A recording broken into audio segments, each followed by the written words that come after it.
Hi అండి, అందరికీ నమస్తే. నేను మీ సునీల్ మద్దాల. మహిళలకు ఆర్టీసీలో ఉచిత ప్రయాణం పథకం దాని మీద పూర్తిగా అధ్యయనం అయితే జరుగుతుందండి. కూటమి ప్రభుత్వం దాని మీద లోతైన అధ్యయనం అయితే కనుక జరుగుతుందండి. ఏంటబ్బా అంత లోతుగా అధ్యయనం చేయాల్సిన పరిస్థితి ఏముందంటే కనుక అధ్యయనం చేసిన తర్వాత కొన్ని విషయాలు అయితే వెల్లడించారు. ఏంటంటే కనుక బస్సులు లేవు. ఇంతకని మెయిన్ విషయం ఏంటంటే బస్సులు బాగా తక్కువగా ఉన్నాయి. అందువల్ల ఇప్పుడు అమలు చేయడానికి కొంచెం కష్టంగా ఉంది. మహిళలందరూ అర్థం చేసుకోవాలి విషయాన్ని. ఎందుకంటే ఆంధ్రప్రదేశ్లో ఏదైతే పథకం ప్రవేశపెడతామన్నారో కూటమి ప్రభుత్వం, నారా చంద్రబాబు నాయుడు గారు, పవన్ కళ్యాణ్ గారు వాళ్ళు ప్రవేశపెట్టాలనుకున్న ఆ పథకానికి ఆర్టీసీలో మహిళలకు ఉచిత ప్రయాణం అనే పథకాన్ని ప్రవేశపెట్టడానికి బస్సుల కొరత ఏర్పడింది. బస్సులు అయితే లేవు. దానివల్ల లేట్ అవుతుంది, కంగారు పడవద్దు అనేది కనుక కూటమి ప్రభుత్వం చెప్తుంది. వీడియోలోకి వెళ్ళే ముందు నాది రిక్వెస్ట్ ఉంది, ఖచ్చితంగా మర్చిపోవద్దు. నాకు మోటివేషన్గా ఉంటుంది. ఒక లైక్ అయితే చేయండి.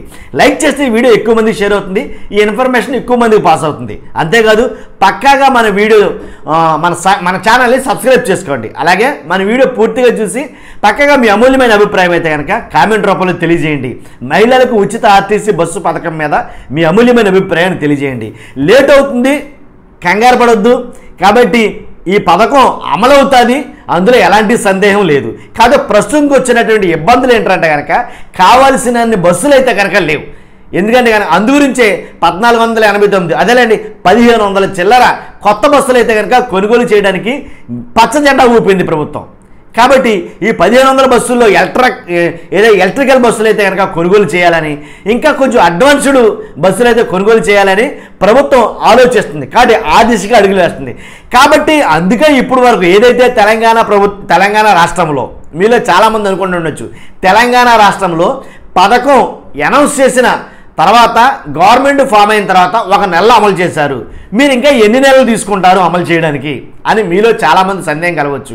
అమలు చేయడం అంటే వాగ్దానం ఇవ్వడం ఈజీనండి, కానీ అమలు చేయడం చాలా కష్టం. కానీ మీరు దాన్ని పెద్ద మనసుతో చేసుకుని ఆలోచించి అర్థం చేసుకోవాలి.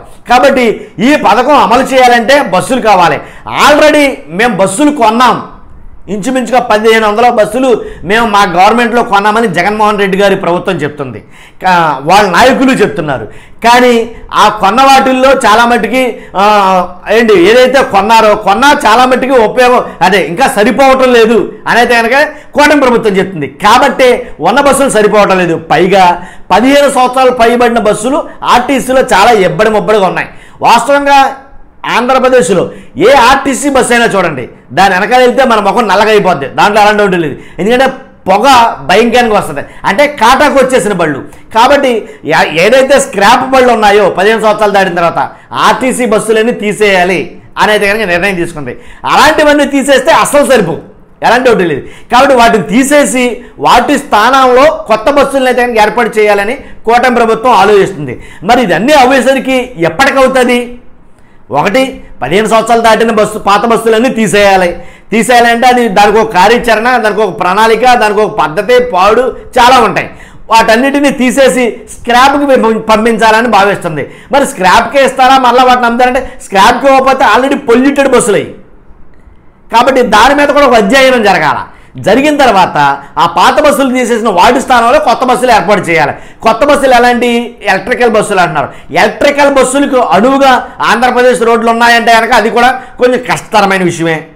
కాబట్టి ఎలక్ట్రికల్ బస్సులు వ్యయం బాగా ఎక్కువ ఉంటుంది, మెయింటెనెన్స్ కొంచెం కష్టం. కాబట్టి మెయింటెనెన్స్ బస్సులు కొనటమే కాదు, వాటి మెయింటెనెన్స్ 1 సంవత్సరం సరిపాటుగా దానికి సంబంధించిన వ్యయాన్ని అయితే కనుక సమకూర్చుకోవాలి. అసలే బస్సులు కొనడానికే నానా అవస్థలు పడుతున్నామాయే, మళ్ళీ దాన్ని మెయింటెనెన్స్ సమకూర్చాలని కొంచెం ఇబ్బంది పడుతుంది. కాబట్టి ఈ కొత్త బస్సులు ఎప్పటికీ కొంటారు, తర్వాత ఎప్పటికీ పాత బస్సులు తీస్తారు, ఎప్పటికీ కొత్త బస్సులు కొంటారు, ఎప్పుడు ఈ పథకం అమల్లోకి వస్తుంది? ఆగస్టు నెలలో 15వ తారీఖున ఫ్రీ ఆర్టీసీ బస్ మహిళలకి అనే పథకం ప్రారంభమవుతుందని చాలా రకాలుగా ప్రచారాలు జరిగినాయి. అంటే అఫీషియల్గా అనౌన్స్ చేయకపోయినా కింద స్థాయిలో చాలా మట్టుకి నాయకులు, కార్యకర్తలు ప్రచారం చేసుకున్నారు. ఆగస్టు 15నే ఆర్టీసీ ఉచిత పథకం అని అయితే కనుక. అలాంటిది ఆగస్టు 15 జరగాలంటే కొత్త బస్సులు కొనాలి. కొత్త బస్సులు కొనాలంటే అది కొంచెం లోతైన విషయమే. కాబట్టి ఇంకా కొన్ని ఏదైతే కూటమి ప్రభుత్వం ఏర్పాటు చేసిన కమిటీలు ఉన్నాయో వేరే రాష్ట్రాల్లో ఇంకా అధ్యయనం చేస్తున్నాయి. అధ్యయనం ఇంకా కంప్లీట్ అవ్వాలి. ఆ అధ్యయనం కంప్లీట్ అయిన తర్వాత ఎలా అమలు చేయాలి, ఎప్పుడు అమలు చేయాలి, ఎలా కొనాలి, ఎన్ని కొనాలి, ఇవన్నీ లెక్కలేసుకున్న తర్వాత ఈ పథకాన్ని అయితే కనుక అమలు చేస్తారు. అప్పటిదాకా కొంచెం కంగారు పడొద్దు, కంగారు పెట్టొద్దు. ఇది వాళ్ళు ఇచ్చే మెసేజ్. కాబట్టి విషయం ఏంటంటే నేను మీకు వివరంగా చెప్పా. కాబట్టి ఈ పథకం ఎప్పుడు అమలు అవుతుంది ఏంటనేది మీకే తెలియాలి. చూస్తున్న మీరు అందరూ కూడా మర్చిపోవద్దు. ఈ వీడియో మీద, ఈ మాటల మీద మీ అభిప్రాయం తెలియజేయండి. ఈ పథకం అమలు చేయాలంటే ఎన్ని తలనొప్పులు ఉన్నాయో ఒకసారి ఆలోచించి మీ అమూల్యమైన అభిప్రాయాన్ని కామెంట్ రూపంలో తెలియజేయండి. నాతో పాటు నలుగురు చదువుతారు.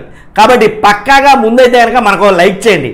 ఇది మోటివేషన్గా ఉంటుంది. ఈ ఇన్ఫర్మేషన్ ఎక్కువ మందికి షేర్ అవుతుంది. Thank you very much.